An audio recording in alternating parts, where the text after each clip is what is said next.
So hold on. If we could try and save the questions, then that might actually help you finish on time. But if you have a question, you just got to ask it, then just go ahead and ask it. So what we're going to do today is we're going to go, there's how many missions around the moon? How many missions went to the moon and landed? How many? I'll keep trying. It's not 5. 6. Over here, 6. Give it to a friend. Give it to a friend. Okay, so they landed 6 times. Apollo 13 did not land. Apollo 10 did not land. Apollo 10, if you remember correctly, they did not give them enough fuel to land because it was John Young and James Cernan. They would have landed if they had given enough fuel. So they did not do that. All right, so let's jump into Apollo 12. So this is our first one we're going to talk about. And we're going to talk about some of the issues they have. This is the crew and their vehicle. So we've got Pete Conrad, Dick Gordon, and Alan Bean.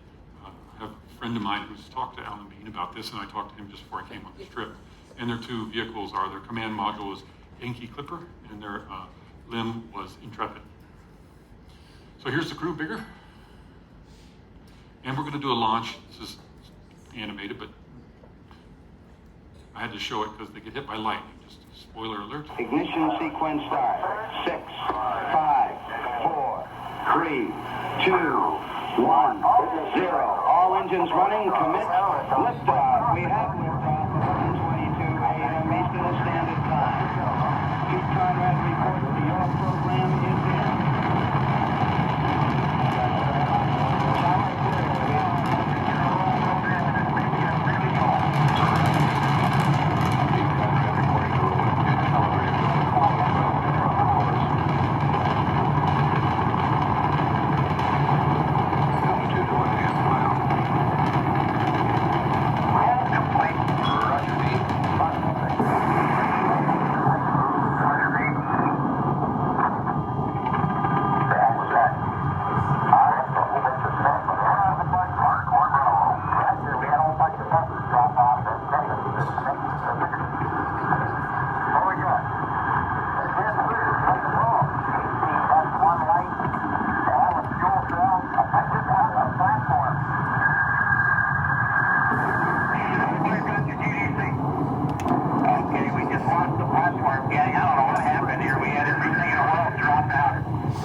They did not know about the phenomenon of triggered lightning.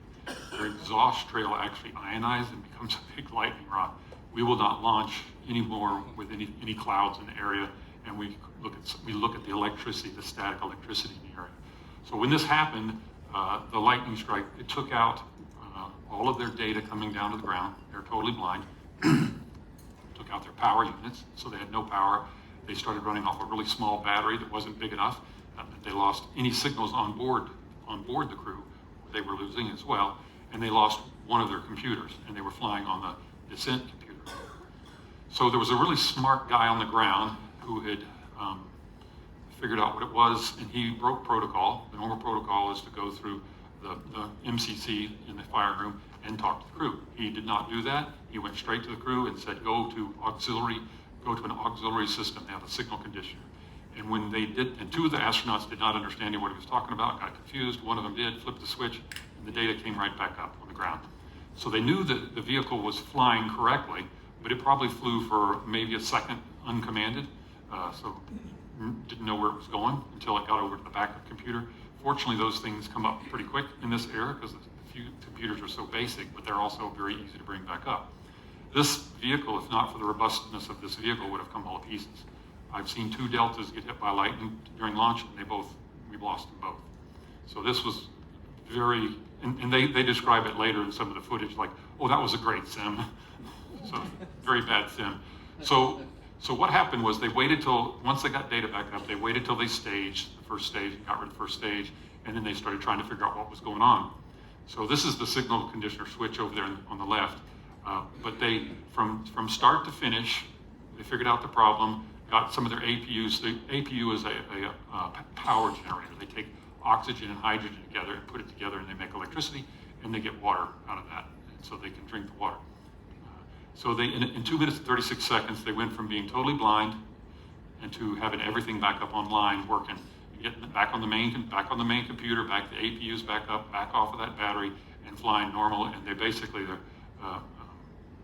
was incredibly, because of the mass of this vehicle, just the sheer power of it being able to be rebuilt and flown like that. So now we get to the moon, and so the first one out the ladder is, so what I'm going to try and do on this was I'm going to cover the highlights of kind of each one. If I go over the whole missions for each one, we'll be here for 2 days. So they made it to the moon down safely. So yay! All right. So their first step was, ooh, it's squishy out here. Huh, this is pretty neat. So not quite a Neil Armstrong quote, but it's memorable nonetheless. And he is the third man to get on the moon. So one of the things they were doing was there was a surveyor mission that we had launched earlier, and they wanted to land near it. And I hear terms that they were within 600 miles of it, but 600 meters of it, and they were actually probably more like a mile. Back over here. And the Antarez, which is the Apollo 14 lunar, is over this way a bit somewhere, probably within a few miles. They could actually see each other. You can't see it now because it's not there. And this is Al Beam out there. He's playing with a surveyor, and one of the first things he noticed is that it was normally white, and most of it was a light copper color. And that's because it had been sandblasted by the landing. When the thrust comes down, it blows the sand out and hit it. It also hits the crew module on orbit. I have a friend, like I said, who's a planetary scientist. I went and talked to him about this. He actually met Al Beam and talked about this. And Al Beam said, I'm an artist now. I don't want to talk about this anymore. I think he was getting a little tired of talking about it. So they brought pieces back, and my friend, he had this in his office. He had these pieces in his office for him to look at. So that was pretty cool. I told him it was cool. So one of the problems that they had, a big, huge problem, was the sand that's on the moon. Our sand, if you go to the beach, it's rounded because it's been washed by the water. All of theirs is volcanic rock. The whole planet used to be covered by a lava flow, and so now you got to ask where all the sand came from. There's about 30 feet to 10 meters worth of sand that deep on the moon. Where did all the sand come from? I got a picture here if somebody tells me. I got a picture here if somebody doesn't tell me. Where'd it come? Okay, since he's the only one that answered, I'm gonna give him the photo. It is dust. Where'd the dust come from? It came from meteor impacts. So over millions of years of pulverizing, he said, if you walk, my friend, Dr. Metzger, he said, if you walk on the moon, I don't get to it, every step you take, you are literally standing on the top of thousands of meteor impacts. And every meteor makes it to the surface, no matter how small, micrometers, because there's no atmosphere, so everything hits. And it turns into more volcanic rock. It looks just like that. That's supposed to be over this way a bit. Come on over. Anyway, so you can see all the, well, you'll have to tell me where there are dents or holes, but just every meteor pack just pounds it. On some of the missions, they said sweep off the top of the rocks and collect that, because that's what's recently been deposited on top of the rocks. But this was a real issue. When they got back on orbit, I'll wait on that story just a second. So you can just see how much dust there is everywhere, 30 feet. So when they got back on orbit, they didn't want to bring all that dust into the command module. So they took off all their clothes and started passing rocks through. It's like, oh, yeah, y'all are all naked. So anyway, so it was necessary for them to do that, so they didn't breathe it, because it's very hard to breathe and it's very bad on electronics. So they didn't want to bring anything back. So they shoved all their rocks through and went through pretty much in their shorts. So when they landed upside down. About 30% of the vehicles landed upside down. They have something called riding balloons that flip them over. Two of the landing missions did for sure. And this one, when this happened, they hit so hard the camera broke loose and hit Alan Bean in the head, and he ended up getting 6 stitches out of it. So probably a small price to pay, you'd say, but very successful. You can see the riding balloons there. And they get out there and they put a big balloon underneath to lift up out of the water, so they don't have any issues with getting out.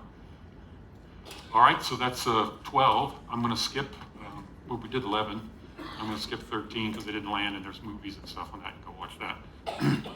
So this is 14. So we've got the big boy here, Alan Shepard.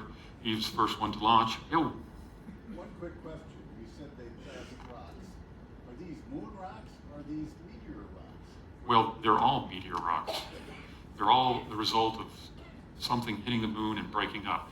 Everything on the moon that was lava at one time is buried deep under that 30 feet of dust. So everything that you see on the surface there is the result of the pulverization of basically the lava that's there. They're really not moon rocks. Well, that's a good question. We'll see how that turns out. We'll leave that open for discussion. So we've got Stewart Rosen, Alan Shepard, the first one to fly. He had an ear problem, but then he got cleared for that, so he's allowed to go. And apparently you let him go if he wants to go, because he's the big boy. And then you've got Ed Mitchell. Kitty Hawk and Antarez is their vehicle. So one of their problems was that they had to, when they get on orbit, they come out of the command module and the support module are together, and they demate from the third stage, and they turn around and they go back and they mate with the limb through these little probes here.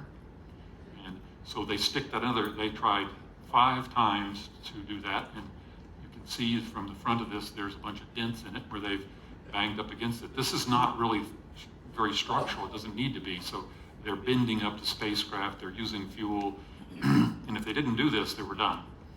So the last time they came in, they just put on the thrusters on the SCM and just drove it in, it finally latched. And then what happens is so that round spot there is the hole, about 18 inches that those guys with no clothes on were going through passing rocks. So that was a surprise to the guy in the command module. So they have a hatch on each side, and they take that out, and then they take this probe out, and then they can go back and forth, and then they would look through the probe, they could not find anything wrong with it. So I don't think they even made a change to the design. So they got through that one, and they went off to the moon. Well, that leaves them with the CM connected to the limb, connected to the third stage. They fire that engine on the third stage, and it pushes them translunar injection. It throws them to the moon. Well, now they've got a third stage hanging out next to them. They pull the limb out, and they're flying next to it. Well, they don't want to hit that. So they fire that engine from the ground and speed it off to the moon, and it gets there before them and smashes into the moon. So, actually, even sometimes I think they put a tumble on it to make sure they know exactly where it's going to go. So during this mission, they had a problem with an abort switch. So this switch over here is the one that if they're going down to the moon and they get in trouble, they push this abort switch, and the ascent stage comes loose from the lander, and they've got their own little escape capsule. Well, it was intermittent, and so they can't go down to the moon if this thing could possibly fire.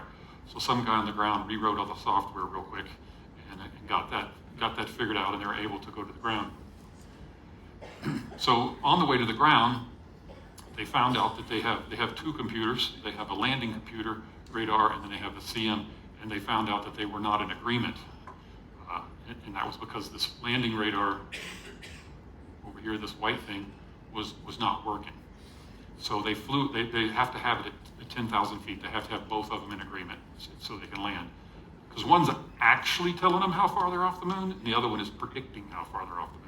So they want them both to agree, and they'll actually force them to agree at some point if they're close enough. But this wasn't working. So they were flying off a map and the command computer, and they're allowed to do that down to 10,000 feet. And so they just started flipping it on and off, and they got it back up. So they were able to land. So they were quite happy with that. They got it to land. So now they're down on the moon. Now Alan Shepard had to fly it a little bit to get it away from. You can see I think there's a crater over here on the right, on this side, right over here. So you can see he's trying to not land in a crater or anything. So he had to move it over, and he only had like 40 seconds worth of fuel left. So that was a tight one. But for some reason, I've never heard this fat as a goose. Anybody heard, is that a term somebody uses? I had never heard it before, but I think it means he's very happy to be on the moon. So when they get on the moon, they've got some experimental packages that they pull out of the side, and they go set out, and they drop this thing down, and then they put leads all over so they can get seismic activity. The seismic activity they're going to be looking for in the future is the third stage hitting the planet, and we'll talk about that a little bit too. We got the typical flag stuff going on here, and Ed Mitchell is studying a map to find out where the heck they are. this is the experimental package. This is our flag waving stuff. Now, the commander on these missions now, they figured out that they're going to actually have to be able to tell them apart, so they gave the commanders a red stripe. So the boss is in the red stripe. And then you got Ed Mitchell over here who's trying to figure out where he's at, trying to figure out who he can ask for directions. So this is what they were doing. They were trying to find this crater, up or down. Is that a hole? What do you see? Up, hole? You see a hole? I see a mountain.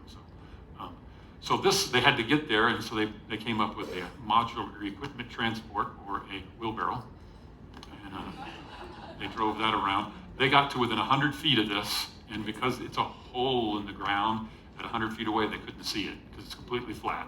And they did not find it, and they were running out of time, and so they turned around to come back, and the geologists on the ground were furious that they didn't find it. But, what are you going to do? You can't see it, you can't see it.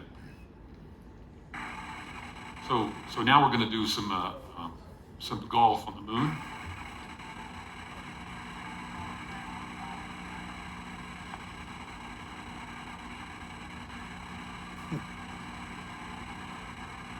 Miles and miles and miles. Mr. Cliff, Sherrard through the century. Stupid. Oh, that's the himself. Outstanding. There they are. So the miles and miles and miles thing was not right. These are footprints over here. I don't think they walked miles and miles away, but it still was the longest golf shot on the moon. He did stub one and went only about 6 feet, so he gets the first mulligan too on the moon. So he pulled it back and again. So no other problems.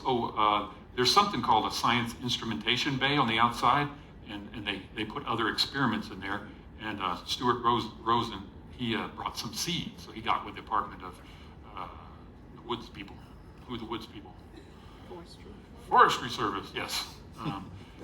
He got with the Forestry Service and picked out some, and they brought these back, and they germinated on the way back, so they're kind of a coveted thing. They're called moon trees. People have them. And so every mission after that, they took seeds with them, so I think it was pretty cool they did that. Oh, he made his 6-iron out of some piece that they brought, and he brought just the head of it, so probably it was wrong club length or something, right, for the moon. I don't know what that hole required, but sand wedge, yeah. Pretty good. So they had a successful landing. They got back. So no other incidents for them. So now we're going to jump on to 15. Dave Scott, Al Worden, and James Irwin, and their Endeavour and Falcon. So this was the first mission where they took an electric car. So despite what Elon Musk says, it's designed to be folded to fit into a stage. Once on the moon, the astronauts would then unfold the rover via a series of ropes and pulleys. Here is some footage. Yeah, so this thing just packed up real tight, and then when they got it there, it pops open and they lay it down with some cables to get it down to the ground.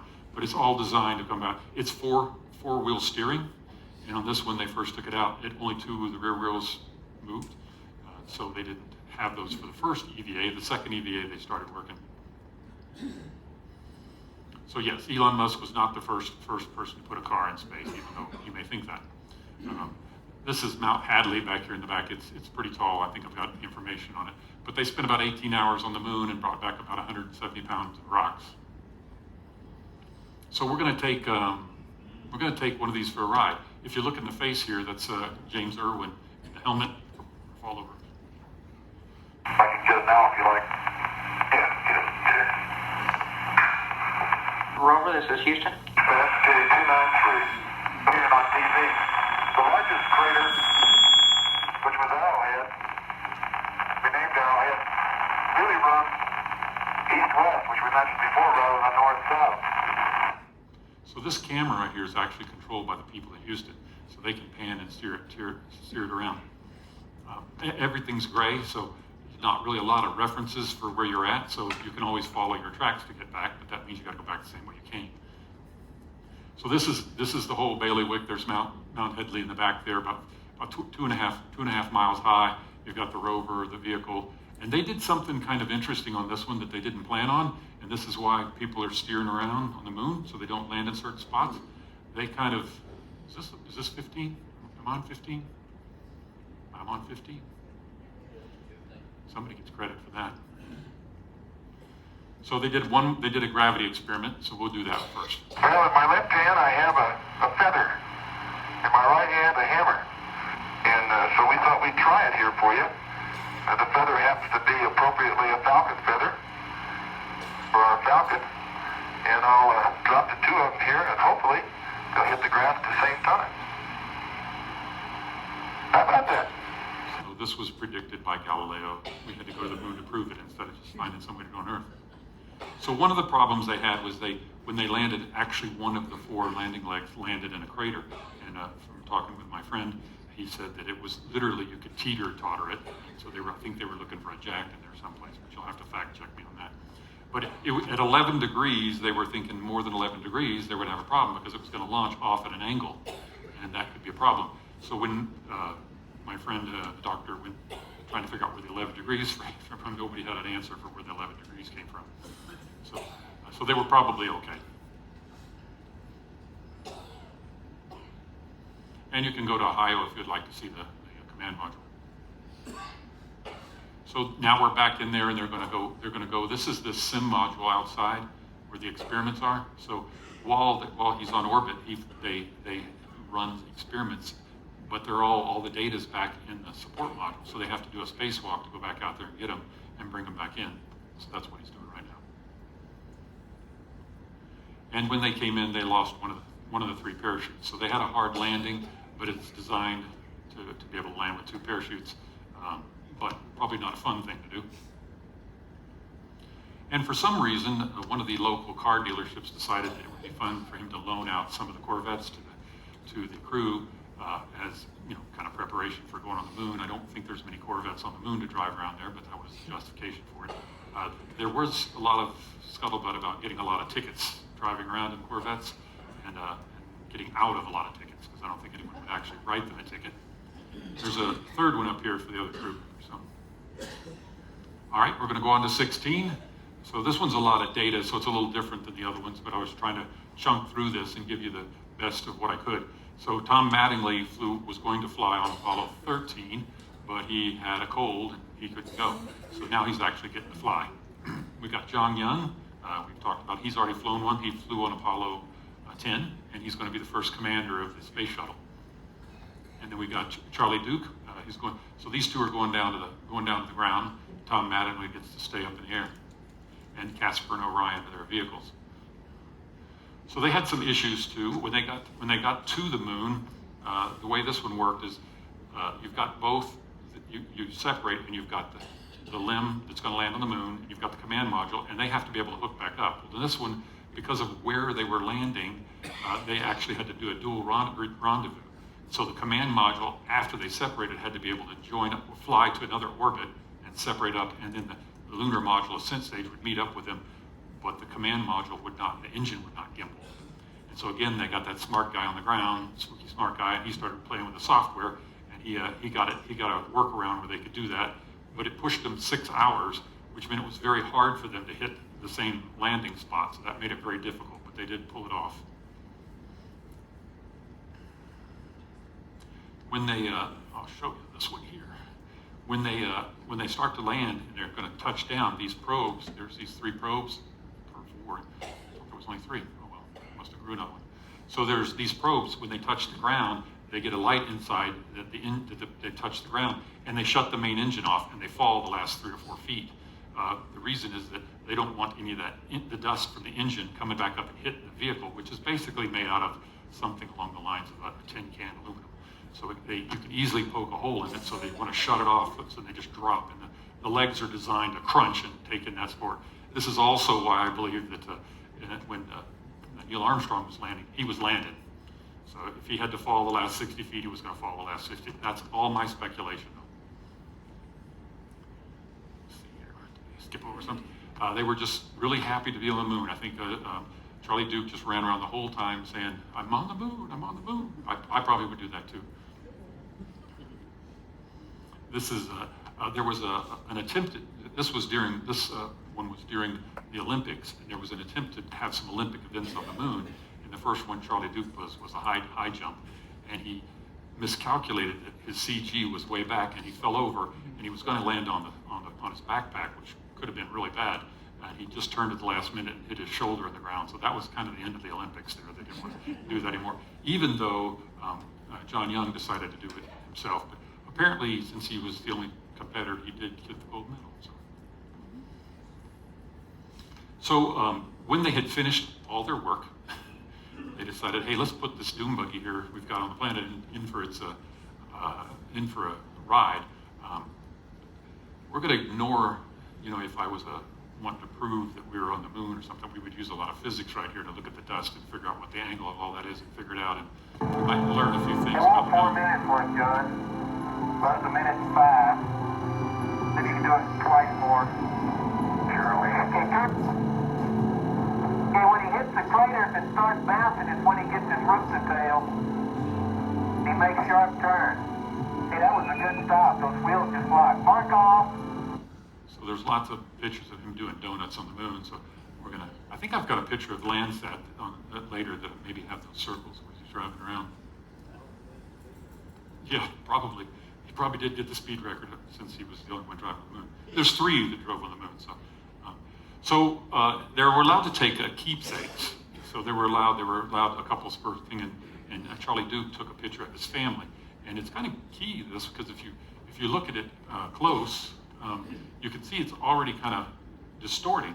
That's because the ground's like 250 degrees. So that plastic is already melting. Plus the UV was going to beat it up pretty bad. So it wouldn't have lasted long, but he did put down. I think he also put down some coins for Air Force Centennial or something like that. And then we've got Mattingly and Young going after the data in their science instrumentation module.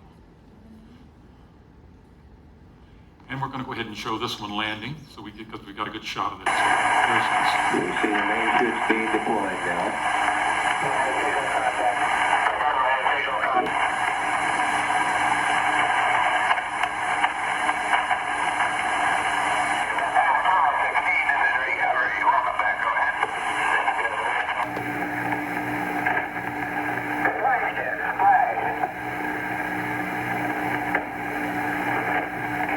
Helicopter are now all in the water. They will endeavor to retrieve the parachutes as well as the apex cover.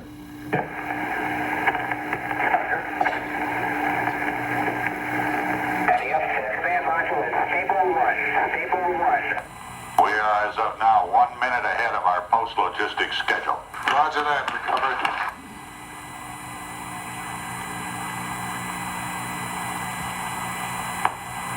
So the crew on the carrier got a really good view of this because it was within like a mile or so of the carrier. So everybody got to go out on the deck and watch it. And that happened a couple of times, but they had a really good view. So now we're going to go into 17. Now this is the last one because the budget cuts cut 18, 19, and 20. I think they ended up using some of the vehicles for Skylab.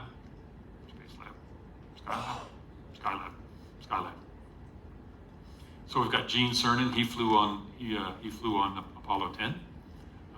We've got Ron Evans. Jim Schmidt is his name. He's a geologist. So this was an opportunity to send somebody who really understood geology instead of taking an astronaut and trying to train him how to do geology. They decided to fly one. So he's actually got a doctorate in geology, and he studies rocks. So that makes him a rock scientist, right? Is he a rocket scientist also because he's in rockets? I don't know. All right, more fun. So let's go, since it's the last one, we'll go ahead and play the launch. Apollo 17 is the culmination of a golden age of science spending and technology advancement. In many ways, it is the last ember of the optimism of the 1960s. This celebrated era, the capstone of a generation, is coming to an end. We'll stand by for a final go from Norm Carlson, the launch vehicle test conductor. We have ignition, 2, 1, 0. We have a liftoff. We have a liftoff, and it's lighting up the area. Like daylight here at Kennedy Space Center. The Saturn V is moving off the pad. It is now clear the tower. Roger, looking great. Thrust and all 5 engines. Okay, baby, it's looking good.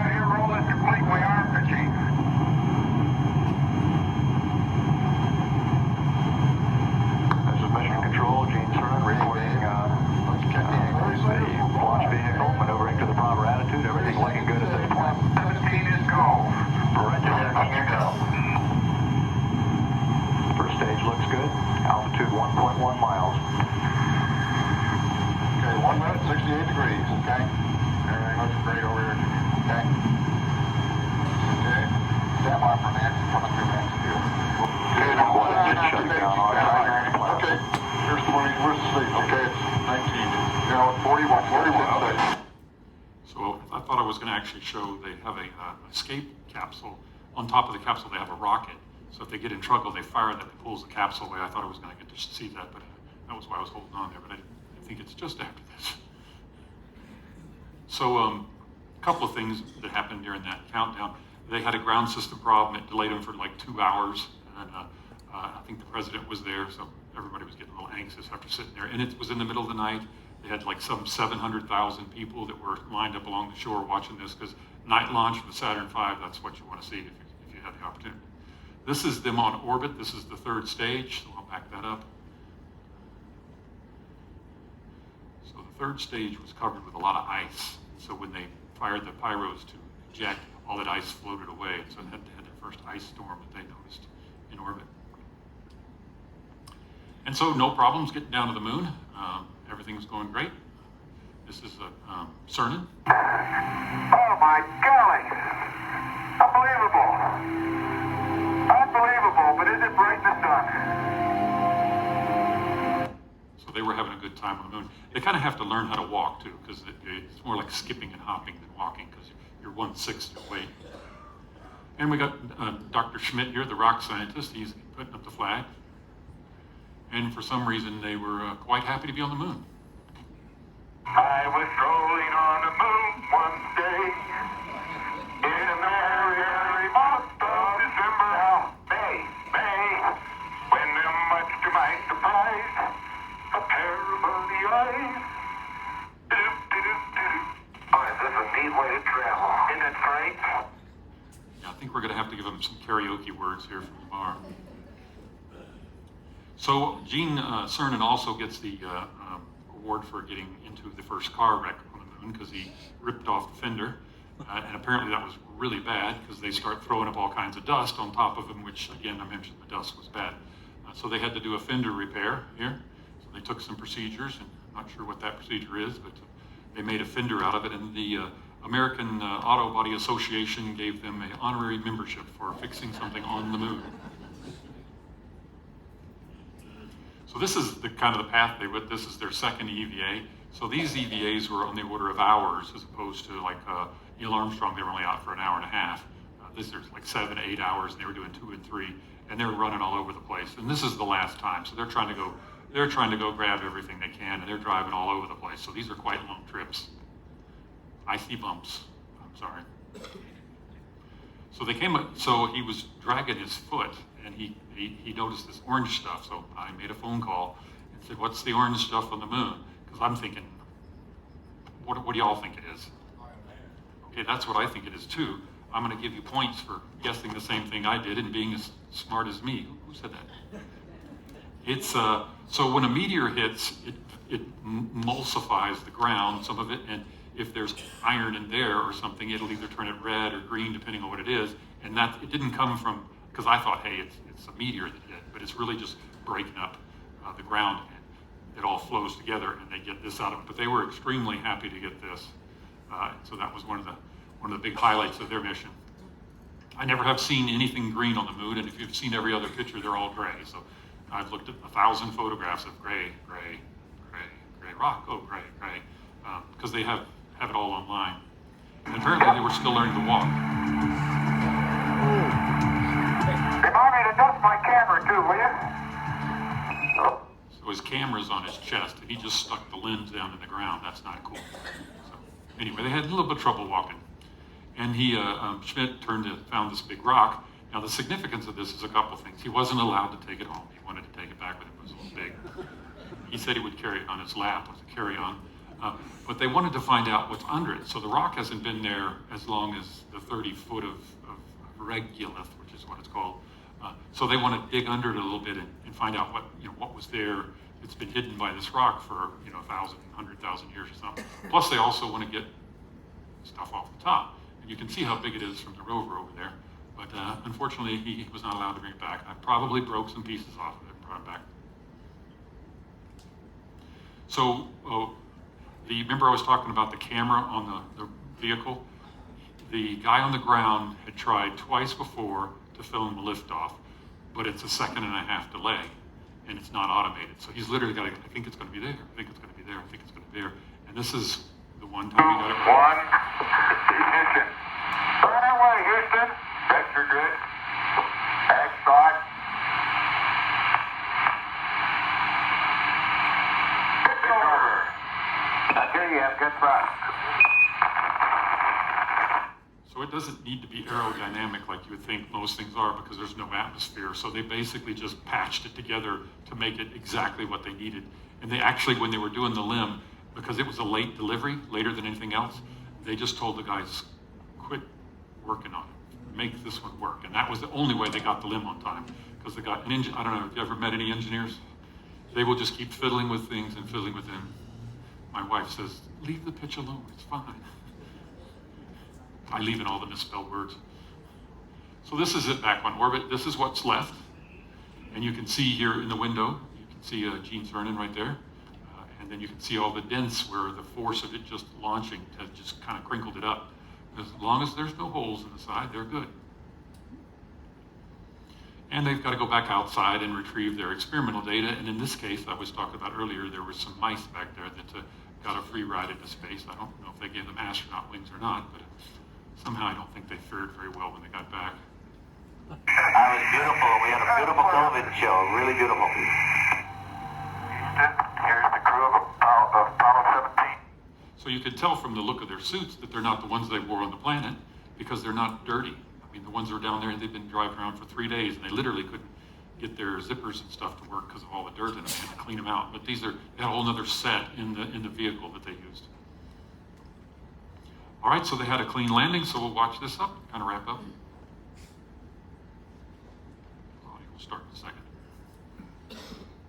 And as we leave the moon and towards Litchfield, we leave as we came, and God willing, as we shall return,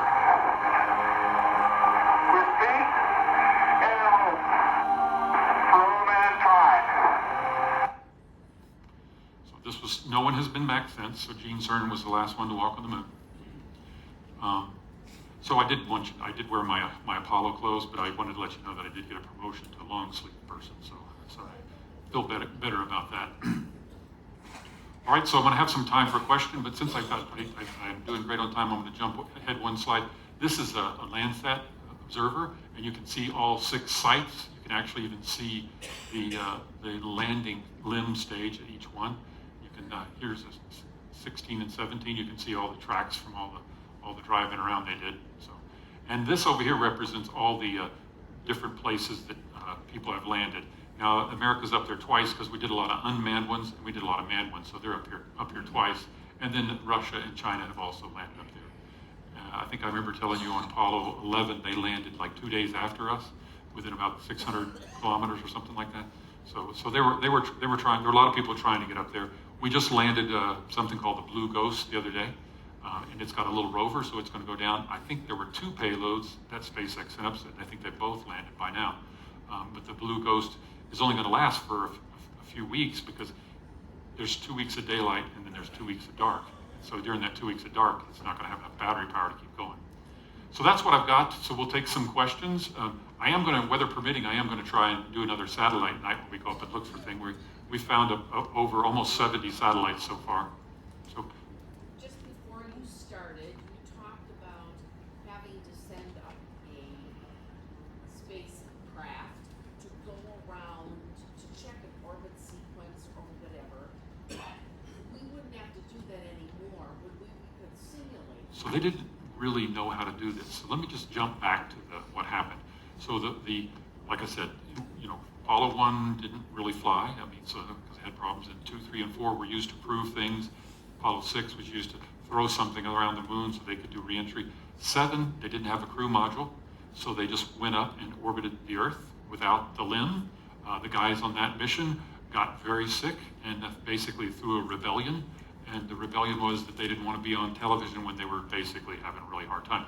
You can't, your sinuses don't drain. They just stays there, so they would have and so then they went to leave. They said, oh, you got to put on your helmets. But there's no way to, clear your sinuses with a helmet on, so they said, we're not doing it. And so they didn't do it, and NASA took credit for proving that the capsule could maintain them without having helmets on, even though those guys got basically shunned and never got to fly again. So that's Apollo 7, went around the Earth. Apollo 8 did not have a limb either, so they flew around the moon with just a capsule. Apollo 9 finally had a limb, so they went around the Earth and they tested the whole thing going around the Earth. The limb came loose, they did all the mating and docking and everything that. And then Apollo 10 was the first full dry run all the way to the moon. They actually disconnected and went down to probably, this is off, but about 50 miles from the surface. That's why they were worried about them landing, because they were so close. But they did not have enough fuel to land. So that's what happened with the other Apollo missions. I think you asked that question as well. So.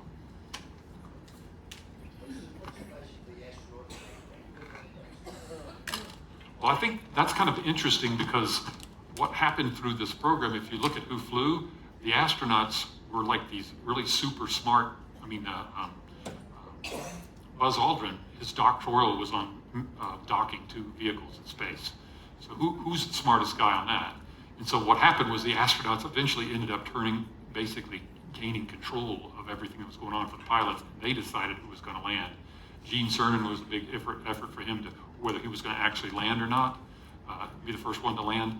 And he basically got enough astronauts to agree that he was going to land. In fact, in the Mission Control Center, it was an astronaut that did all the communication. So these guys were super smart. They were all pilots. They were cream of the crop, and you'd think that, right? Nowadays, when you look at a typical astronaut, some of those guys have like 4 or 5. Story Musgrave, I think he has like 4 or 5 doctorates. So some of these guys are just spooky smart. I've got photos.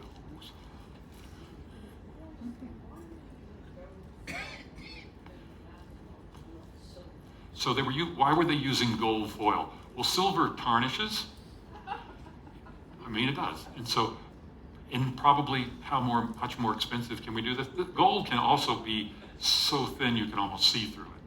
And so they're using it as a radiation barrier and a reflective barrier. And gold is more dense than aluminum, so it does a better job at deflecting it. And it's all about weight and shiny. It's about shiny. We like shiny. All right. But give me the question first.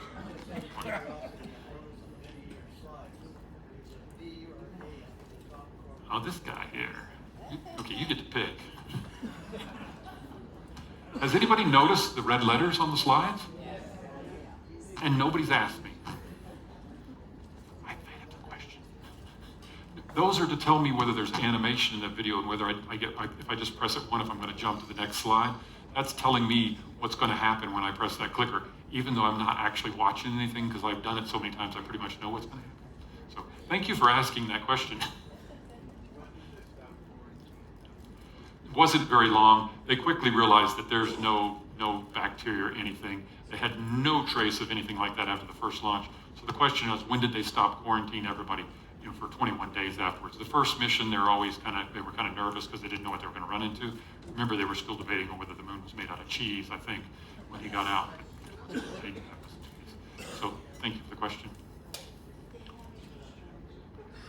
I'm going to go there next. So the question is, did they have any lasting effects? I've heard the female astronauts that go to space station can't have any kids anymore. That's not the case. Buzz Aldrin is alive. He's close to 90. So they all had high longevity. I don't know of any increased incident of cancer from it. So the big issue for cancer is when they go through the Van Allen belts, but they don't just go straight through them. They actually loop over them. So they're really not in the Van Allen belts, which is where all the heavy radiation is. They're really not in that for more than an hour. And the vehicle, it's got enough gold foil that we happen to have free for government, I guess. That protected them enough to get through that. They do get radiation while they're on the moon, but not near as much as the Van Allen radiation does. Back here. Go for it. Can I have a photograph? Give me, come up with a question. Come up with a question. I'll let you hold on to it forever until you come up with another question.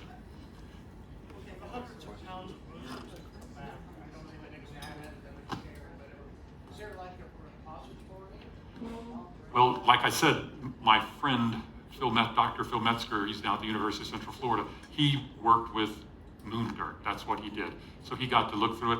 I actually did a science fair with my son, and we used moon, and he gave us some simulated moon. He's not going to give me moon dust. I mean, you can go to Kennedy Space Center and the museum, Smithsonian, you can see a piece of it in there, but they farm it out to universities, and typically they'll give them a grain of sand, just one grain, and they have to study everything from that. So they do, they're pretty. But they have a library, like a repository. They have a repository. Well, I don't know where the exact one is, but I know that my friend had at Kennedy Space Center had quite a bit of it there. In fact, he had a big tub of simulated moon regolith and Mars regolith that they made, and they give that out for people to study if they just want to know what it's like. I asked another question. When I was young, You were young once? I can't remember back then. I often thought that, you know, on the Earth, the pressure on the body is if certain damage on the moon, they explode. So the question is, there's pressure here, 14.5, 14.9 psi. In space, they're in a suit or in a capsule that keeps that pressure. They can drop that pressure down, because if they had 14 psi in there, they'd be like the Michelin Man. They wouldn't be able to move. So they drop it a lot lower. If the suit is punctured, it's designed, even the space shuttle, they're designed to basically take a puncture the size of a pencil and be able to maintain for 15 to 20 minutes where they can get back in. So it will maintain pressure. I'm pretty sure back during the Apollo era, they weren't quite that advanced. But the idea was it can maintain pressure for quite a while to get them back in. But getting back in the limb is getting back in, shutting the door, both of you back in, shutting the door, pressurizing it. So it's a big deal. And it's the same big deal for the astronauts when they're in the shuttle as well. So that's a real problem. I'm going to go get this one over here because I've been hitting the front row just a touch too much, and I'm going to go over here. But if I miss you today, please tag up with me, and I will get with you.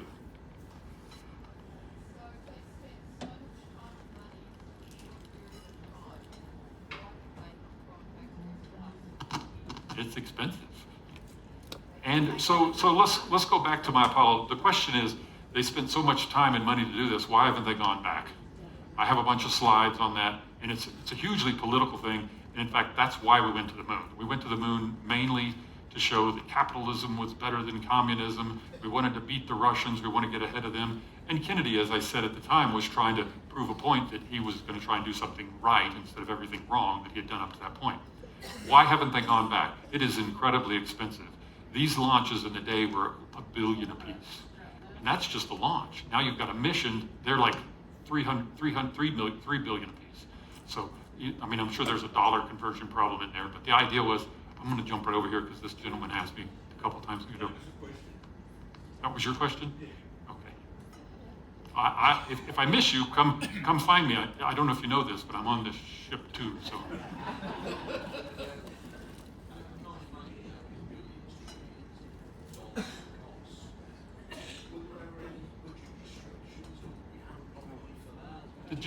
So the question is, were there any budget restrictions on them? I'm going to go defer to the movie on the television right now. What's it called? Fly Me to the Moon? Where they basically were trying to use commercial things to draw interest in the space program so that the government would go ahead and keep funding it. They were spending, some estimates were 2% of the budget, the national budget, on the space program. Huge amounts of money.